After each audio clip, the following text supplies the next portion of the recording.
Welcome to the video, guys. Salt here. Today we are going to be taking a look at the primary Sporelacer.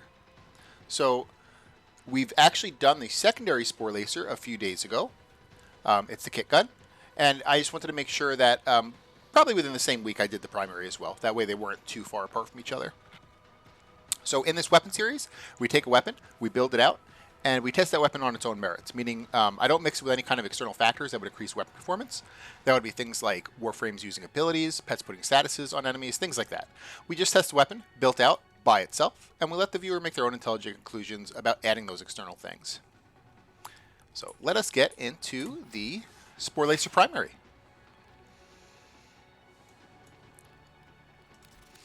So interesting things about the Sporelacer is that it's going to shoot a projectile.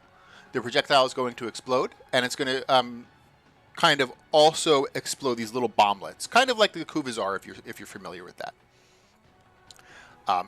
The other unique thing about the primary Sporelacer specifically is that Galvanized Savvy is multiplicative on this weapon. So you get a little bit more out of Galvanized Savvy than you do other weapons where it's additive instead. Now, we're still not going to be using Galvanized Savvy, and I'll explain that when we get to the build. The other unique thing is that you're going to have Toxin right off the bat on the radial attack. It says Corrosive because I have Prime Charge Shell right here. But without Prime Charge Shell, it would just be Toxin on the radial. So you can actually make Corrosive or Viral with just one mod. And that is it for the interesting things. So let's get into the mods here. We're going to have Galvanized Hell for multi-shot. Vigilante Armaments for more multi-shot. This is the weakest mod slot on this weapon. So this would be your Riven slot. If you had a Riven, you would plop it right over Vigilante Armaments. The other option for this slot, so if you didn't have a Riven and you were like, about Vigilante Armaments, the other option would be Laser Sight. Laser Sight's going to increase your crit chance by 120%. So base crit is 35, so that increases it by like, let's just say 40. So we're at 105. So it increases it by 40 crit chance. It says 120, but it would increase the actual paper crit chance to about like 145, 150-ish. Which is okay. You would get 50% orange crits with Laser Sight. It would require you to get a headshot once in a while. A little bit hard to get headshot kills on this weapon. Not necessarily horrible to get headshots. It's not super easy. It's not like as easy as most weapons, but you could technically get headshots. So this is an option. Laser Sight is definitely an option over Vigilante Armaments. And that's actually why I've just kept this slot unformed. That way I could always switch back and forth. But I do have a Riven that I would use in that slot regardless. So, yeah, this is definitely the weakest slot. Even with Laser Sight, it's the weakest slot. So you just plop a Riven once you get one over either Vigilante Armaments or Laser Sight. Shrapnel Shot. This is going to be on kill. You get 99% critical damage when aiming, which is awesome. Crit damage is a very, very strong stat on this weapon. It does require you to be aiming, but there's no like headshot requirements. You could just be shooting at the floor, and you get that headshot. You get that 99 crit damage. Hunter Munitions is going to turn our criticals into slashes 30% of the time. It's really strong on heavy crit primary weapons. Critical Deceleration for 200% crit chance and negative 20 fire rate. Unlike the secondary, there's not a good other crit chance option. The other crit chance option is 90 crit chance, which is not even close. So we do have to go Critical Deceleration in this case. It still shoots, it shoots fast enough. It's okay with that minus 20 fire rate. Primed Ravage for more crit damage, plus 110%. Prime Point Blank for a 165 flat damage. Prime Charge Shell is going to mix with the Innate Toxin to make Corrosive. Now, I went over this on the last Sporelacer secondary video, but just for anyone that's new or didn't watch that video, I usually go with Viral on most of my builds because Viral is the best general element for non-Whispers content. But Sometimes, in some cases, I do go with corrosive instead, and it is dependent on the weapon. There's two things that are important to know with elements. There is resistances and vulnerabilities, and then there is the proc itself. Those are two separate things. Some elements are really good in the resistance and vulnerabilities department, and some elements are really good in the proc department. When we talk about corrosive is really, really good in the resistance and vulnerabilities department. It's typically like the best one. Well, I guess fire and cold are quite good too, but it's usually considered the best one because it's the best against Grineer, and Grineer are the hardest enemies to fight. But the proc of corrosive is kind of shitty. The only time it gets good is if you're doing the whole combo wombo where you're mixing 2 green shards. That way you can fully strip with 12 corrosive stacks, and then the proc is okay at that point. But the proc is usually shitty if you're not doing that. Now, when we talk about viral is kind of the opposite. The proc is what is very strong about viral. The proc increases your damage against health, which is pretty much all enemies except for Corpus shields. So viral is extremely powerful as far as the proc goes. The resistances and vulnerabilities is kind of meh. It's okay. It's not great. It's not bad. It's just kind of okay for viral. But the proc is amazing. So how do you choose what you go with? Do you go with the resistance and vulnerabilities, or do you go with the proc? Well, it really depends on the status chance. So the status chance is going to tell you how many procs you are going to get. So this weapon has a garbage status chance of 13%. So if we were to go for viral, we really want to get that proc out of viral. You're not going to get it much here. 13% is usable in a quick firing weapon. Because you can throw a few 60-60s on. Maybe you can throw the other one on here, Galvanized Savvy, or whatever the CO alternative is for the weapon. And maybe like boost it up to like 30%. And on a fast-firing weapon, 30% is good enough. You're still going to be getting a lot of procs out of it. But on a slow-firing weapon like the Sporelacer, 13% is not enough. You're not really going to be getting a lot of viral procs at all. And so setting up for procs on a low status weapon is pretty bad. So instead, we choose the option that is best in the resistance and vulnerabilities department, which is going to be corrosive. So I know that's a little bit of a long explanation, but I hope that kind of maybe like taught someone something that maybe was like newer to the game or whatnot. Okay, now we're going to go over galvanized acceleration for projectile speed and beam length. So projectile speed is going to kick out our fall off range. So that's another unique thing about the Sporelacer that I didn't go over. It has fall off range like a shotgun. So any kind of projectile speed is going to kick that out further. So galvanized acceleration, it's not going to add to it like super high, like on the paper stats right here. But once we get the conditionals, it'll stack up and it'll push that fall off range out even more. For the arcanes, Kitguns are able to have 2 arcanes, so they have their first arcane as the normal one. So the normal arcane is usually the one where you either pick Merciless or Deadhead. Those are usually the best options. Deadhead is more of a headshot kill to activate its conditionals, and Merciless is just straight up kills. So because this is an AoE weapon, we're going to be going for Merciless because it's easier to proc for us than Deadhead.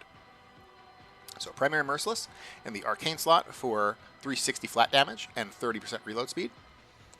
And then we're going to go over the second Arcane slot, which is the Kitgun specific Arcanes. So for headshots, or for headshot kills I should say, there's a really strong option. Pack Seeker is usually the strongest options for Kitguns that can easily get headshot kills.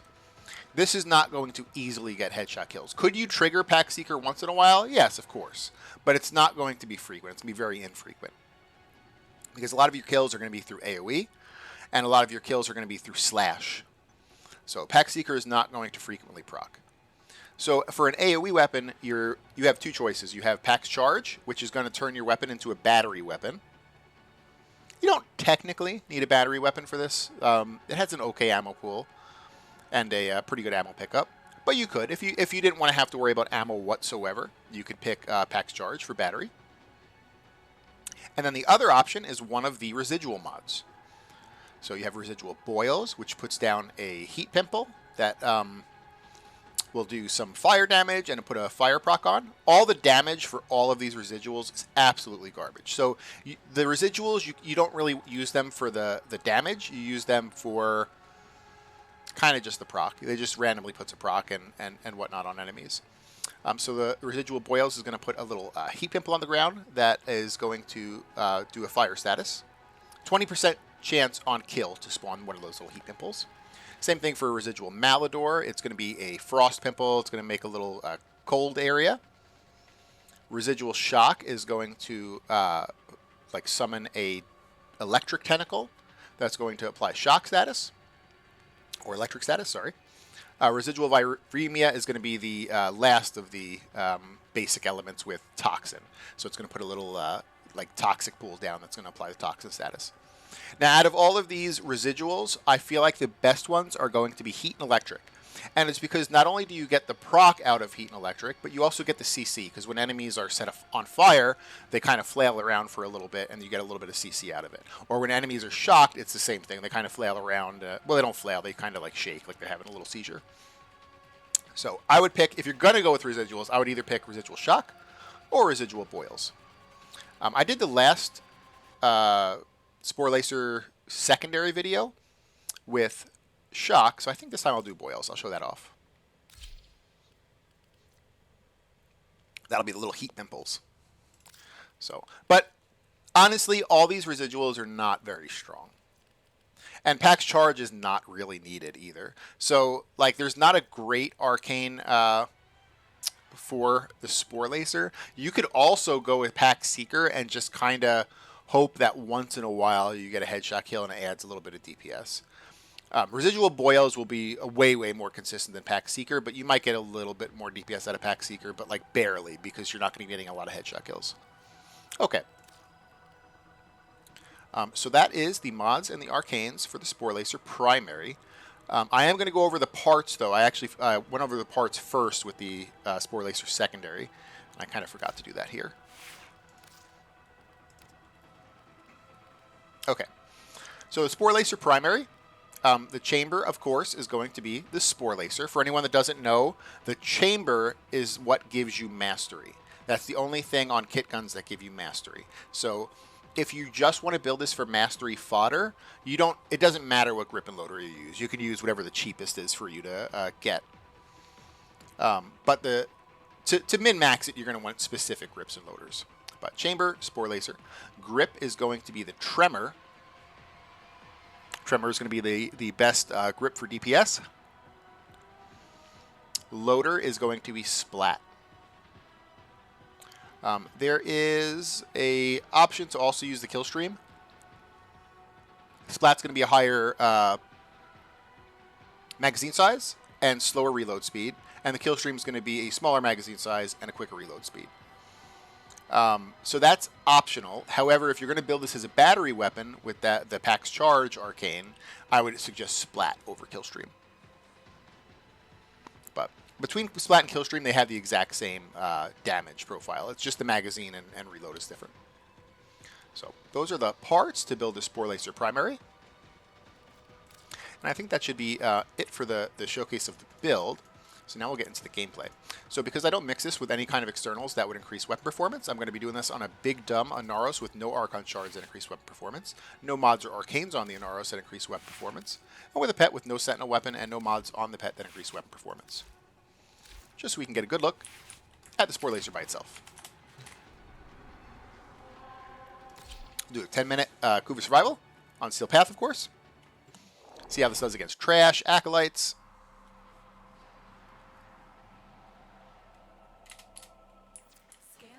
Like the secondary, it has fall off.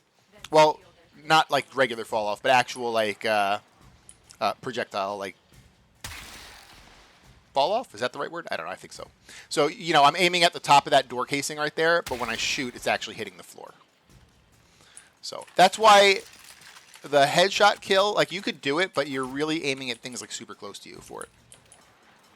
So once in a while, I'll be pressing my 3 button to give myself armor and status immunity, and that's the only thing I'll be pressing.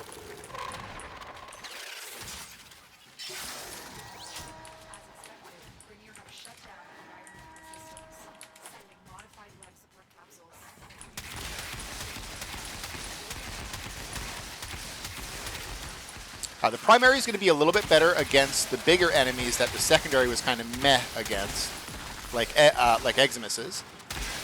But it's not going to have as much trash killing potential as the secondary because it doesn't have the option to use Prime Fulmination, the one that kicks out the blast radius, like the secondary does. So a little bit of trade-off between them, but they're both good in their own separate ways. I feel like the primary is a little bit more balanced, though, because you can actually have a better time against Eximuses. It's still not going to be the best against Eximuses, but it's going to be a way better than the secondary is. Just because you get the heavy slashes from Hunter Munitions. With that secondaries, of course, can't use Hunter Munitions.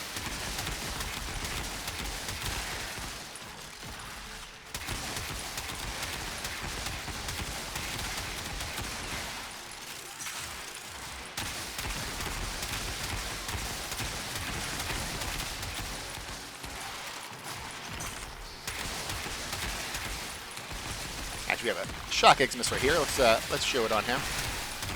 It's five hits that hit him directly, and he got a good slash proc on him, 12 of them. Not the biggest slash procs, but they'll kill him. If I kept shooting also instead of just staring at him, I probably would have quicker. I just wanted to show what like 5 shots looked at against him.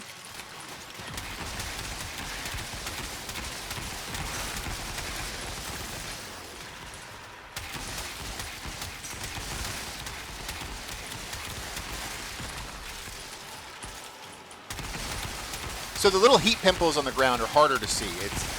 At least for me, they're hard to see. I guess one's over here somewhere. Yeah, there it is.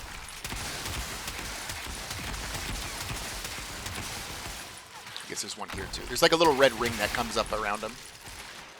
I can actually sometimes see the red ring better than I can see the little pimple itself on the ground.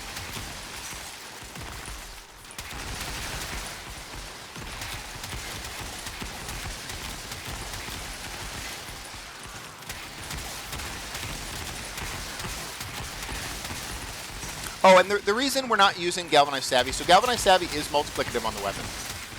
So it's very strong compared to what it usually is on other weapons. But Galvanized Savvy is going to give us 80% status chance, which is not really enough with a 13% status chance weapon to make it any different on what we're like choosing for an element. Like, I still wouldn't feel comfortable on a slow-firing weapon choosing Viral with, like, 80% of 13 is probably, like, 10-ish. With, like, a 23% status weapon, I still wouldn't feel comfortable putting Viral on a slow-firing weapon. So that doesn't change anything. So that's basically, like, a wasted stat. And the increased damage you get from Savvy is only on direct hits, so only on the target you're actually shooting, not on any of the AoE targets. So even though it's multiplicative, I feel like it's still not super strong on this weapon. Oh, and the other negative, too, is that you don't have a lot of statuses that this weapon produces. This weapon doesn't have normal IPS. I think the direct is Impact and Electric, because we have Convulsion on. And the radial is, I believe, just Corrosive, and then we have Slash because of Hunter Munitions. So, like, you're looking at maybe 4 statuses max. And that's if you're lucky enough to get all 4 statuses. You might only be looking at 2 or 3 statuses. So even though it's multiplicative, like, there's a lot of negatives about it to actually use that mod.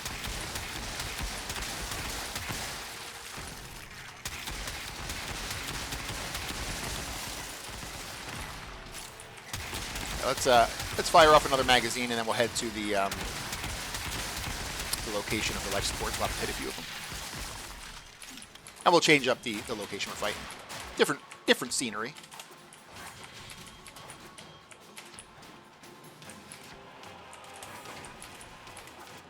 So I think when the rework to elements comes out, I want to do a large test of all of the elements in the game, or at least all of the ones that are competitive for like being the best, and come up with a like a definitive answer on like what is the best element to use. Because like Blast might be really, really good when they do that rework, because the Blast is going to actually be pretty damn good now instead of just a garbage element. And I'm trying to figure out exactly how I want to do the test. I think I want to do 10 runs in probably... I might do like Kua Survival and Mott, or I might just do Mott. That way it's mixed enemies as well. So 10 runs each in, 10 in Kua Survival, 10 in Mott, on each element.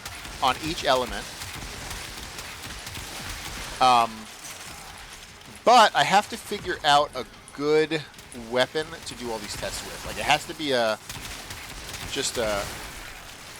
your average ass weapon that is not too status heavy and not too like status poor. Right in the middle. I always call the Kuvazar, not the Kuvazar, the Kuva Carrack like my middle ground weapon. Maybe I'll do it on that one.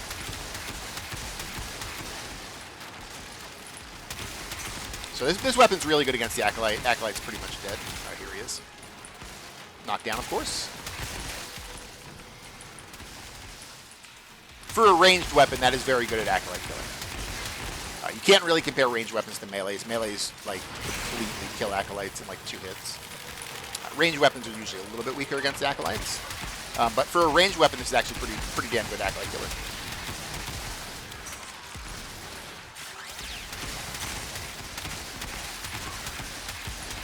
Oh, standing in a leech field. It's like, why is that guy healing?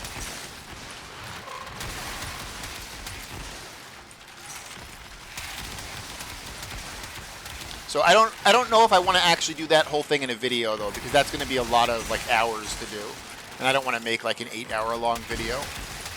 But I want to do the testing, and maybe I'll have a video on like the conclusions of the testing.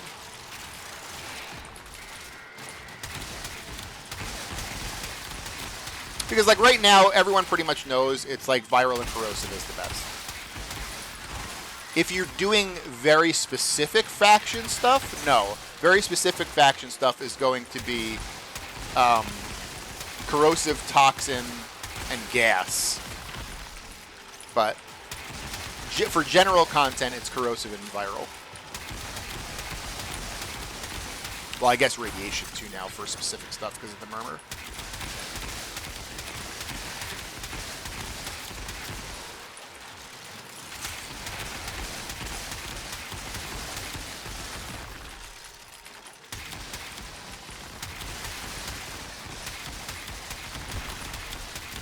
So I want to see like what will be the best general elements. Like is Blast going to now compete with Viral?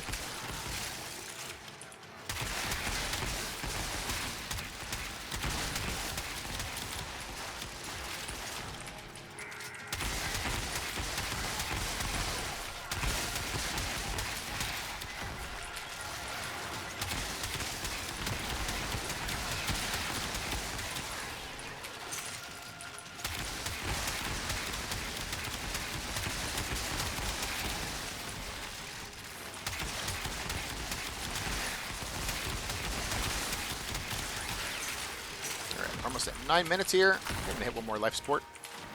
And that'll probably be the last one we have to hit.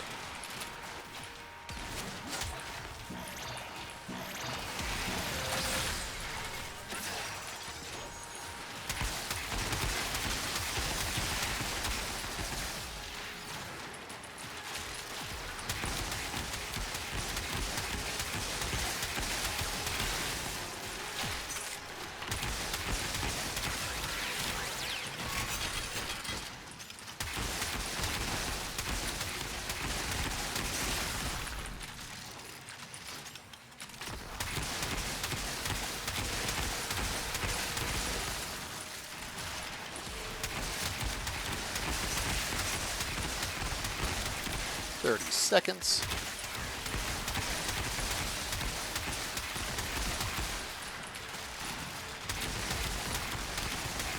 Boost our kill numbers up here. See where we get at 10 minutes. I think it'll do pretty damn good. It's a really good trash killer. Oh, got my weapon stolen right at the last moment.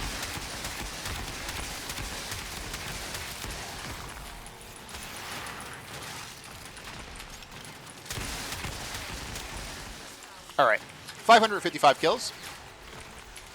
It's pretty good. That is well above average. I consider average weapons 350 to 450 kills. So this getting 555 is well above average.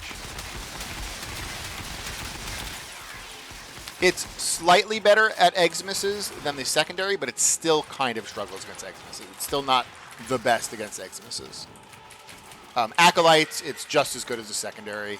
Secondary might be a little bit better against Acolytes, but it's still pretty damn good against Acolytes. And super good against trash. So eggs misses, just like the secondary version, is kind of what it struggles with.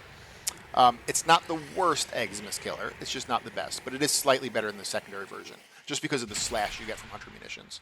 The secondary version really just has to lean on raw damage to kill eggs misses, which is sometimes not the best because they have a lot of armor.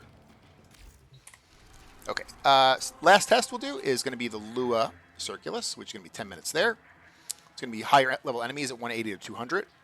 They're going to be mixed enemies, so not just all Grineer. And it's going to force me to fight Thraxes, which are kind of like super eggs misses. Yeah, a lot of these kit guns are very powerful. I feel like a lot of people sleep on the kit guns because they are a little bit confusing to use. Because you have to like build them out, and people get confused on what parts they should use, and so they kind of just, at the end of the day, just say, you know what, I'm not going to build them. Too confusing. I don't want to do it. But that's what, you know, content creators like myself or other people are good for. You can just kind of, we'll tell you what the best parts are. You can do that, and then you can make your build from there. If you want to copy my build, that you can do that. If you want to make your own build, that's fine too. But I feel like the building of the kit gun is what stops a lot of people from doing kit guns, because it just gets confusing. It's like, I'm going to put so many resources and time into this, but if I build it wrong, like, it's all wasted, you know, because you can't just change the part afterwards.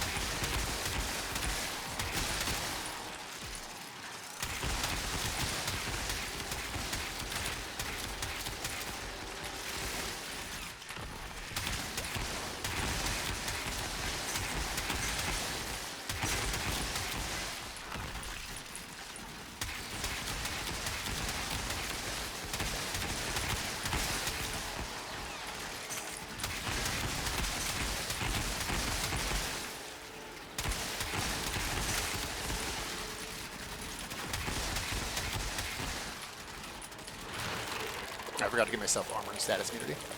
I'll do it now.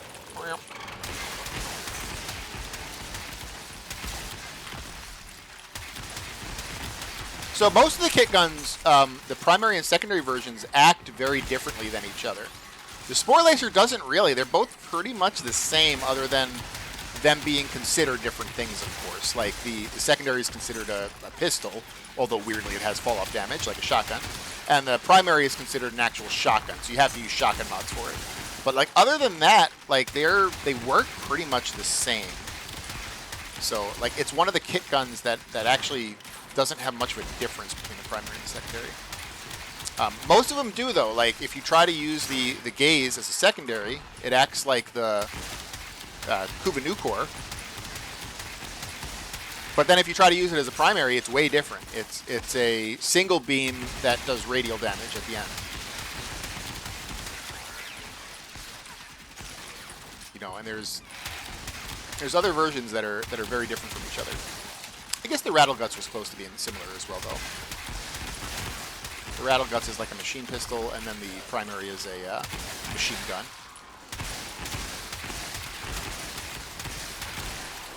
Maybe it's like 50-50. Maybe like 50% of them act differently, and 50% of them don't really act much different.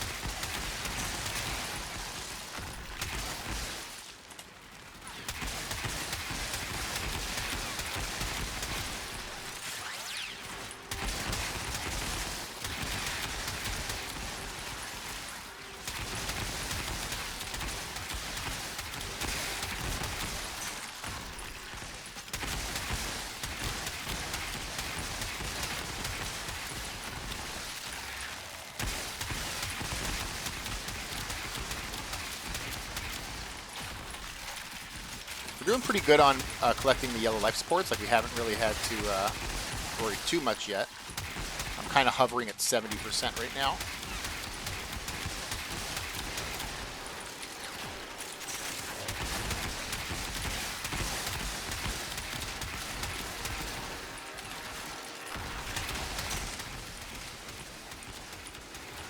We have an early Acolyte, which is perfect. That means he's not going to come like when the Thraxes are here.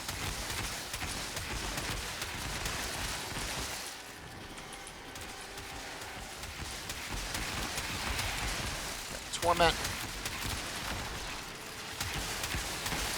He's dead. Yeah, it's a really good Acolyte killer. Like most high alpha damage corrosive weapons, though, are going to be really good Acolyte killers.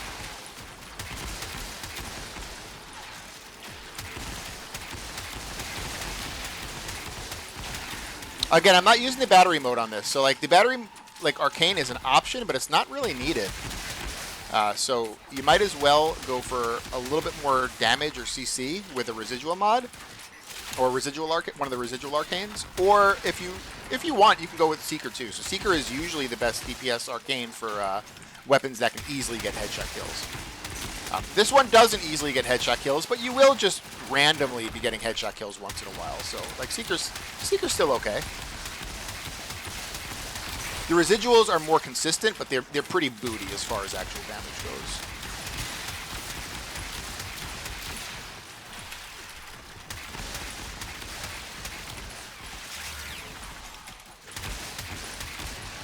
Right, probably should have fought the Thraxes near the life supports. I'll fight him right here.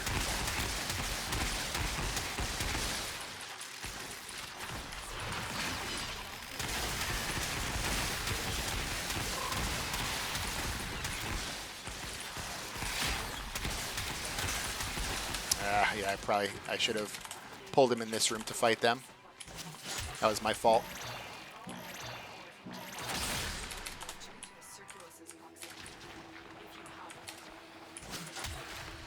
You've done this enough, Salt. What were you thinking?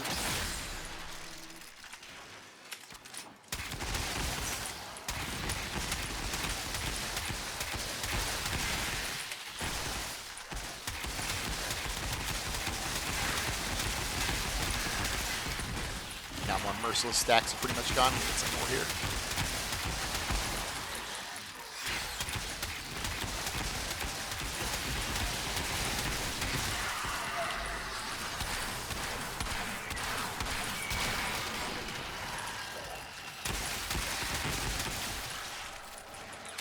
Oh, I'm out of ammo for the Sporelacer. I am going to use an ammo pad right here. That's the first ammo pad I've had to use. That was likely because I was fighting big dudes that weren't dying. So when you're fighting trash, you're like, you know, they're dropping ammo packs like crazy. But when you just have a big dude in front of you, all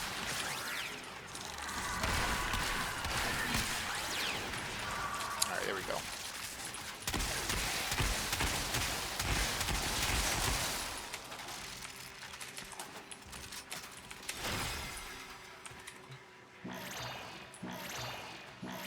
See if we can try to stabilize here. That was a little bit my own fault, though. I should have been a little bit more mindful and pulled those Thraxes to the room with the life support.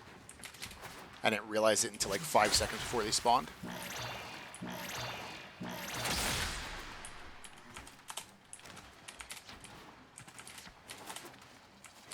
So I'm going to hit this one here, and then I'm going to try to meet that pack of enemies kind of halfway.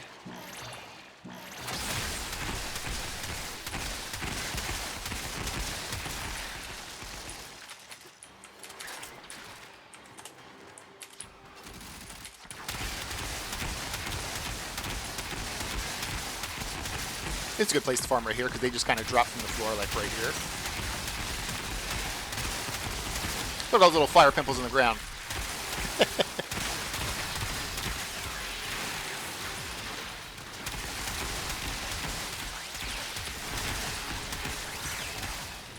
I like the electric tentacles better. You can see them a little bit better, and they're a little bit more fun to use when you're in multiplayer. Because people are like, who the hell is putting those blue tentacles all over the place?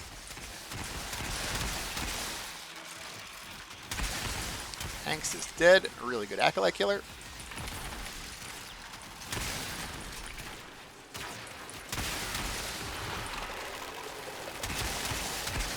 I always forget I can actually shoot while you're in this like Inaros mode, which I think is kind of weird.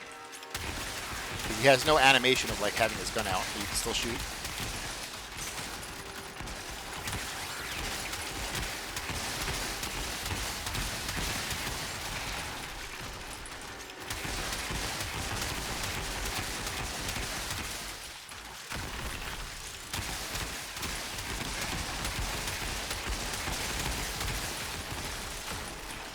So on Lua Conjunction, you usually expect to get about 100 less kills than you did on Kua Survival. So we'll see. We got 555 on the Kua Survival. So we're shooting for about 450 here. 450 to be consistent.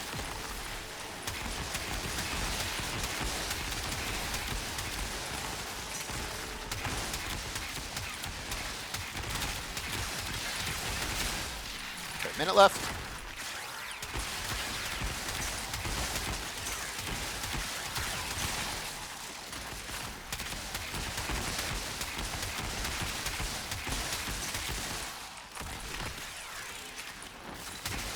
So we had to use one ammo pad, and it was when we were just we just had the Thoraxes in front of our face, so we didn't like have trash to get ammo packs from. So, I mean that is a little bit of a hit. Like that could mean you want to use packs charge instead to make it a battery weapon. But keep in mind that was only because the Thoraxes were there. If there was some trash to get kills from, we probably wouldn't have had an ammo shoot.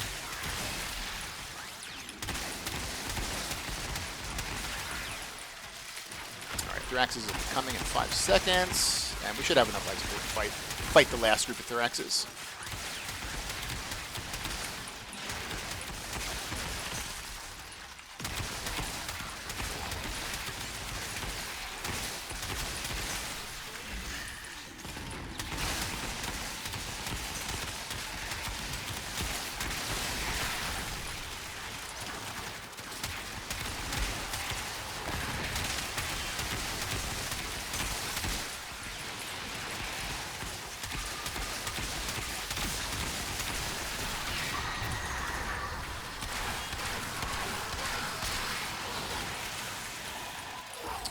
One more Thorax.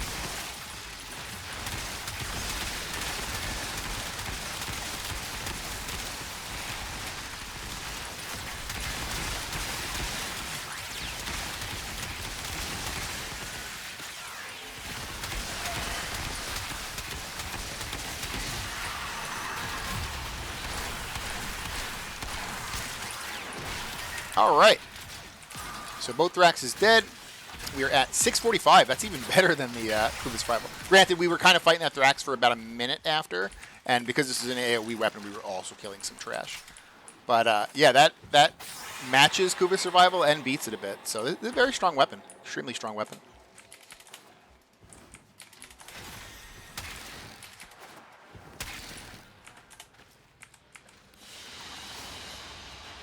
As to which one I think is better, I mean, I don't know. The secondary is really powerful. The primary is really powerful. The secondary is, like, the actual raw damage is better on the secondary, but the primary has use of Hunter munitions, which makes it better against those tankier enemies like Thoraxes and Eximuses. So, kind of up to you. Pick your poison between the secondary and the primary. I think you just build both of them out. They're both good weapons. You know, you could run a Sporelacer in your primary slot and then equipped the Sporelacer secondary, and that way you just have 2 Sporelacers. That's the meta right there. And then you could rename your melee weapon into Sporelacer Melee, Sporelacer-M. That way you're just all Sporelacers. So, yeah, if you guys liked the video, consider giving it a like. If you haven't subbed yet, consider subbing, or tell me what I can do to earn your sub. And thanks for watching, guys. Hope you guys have a good day. Bye.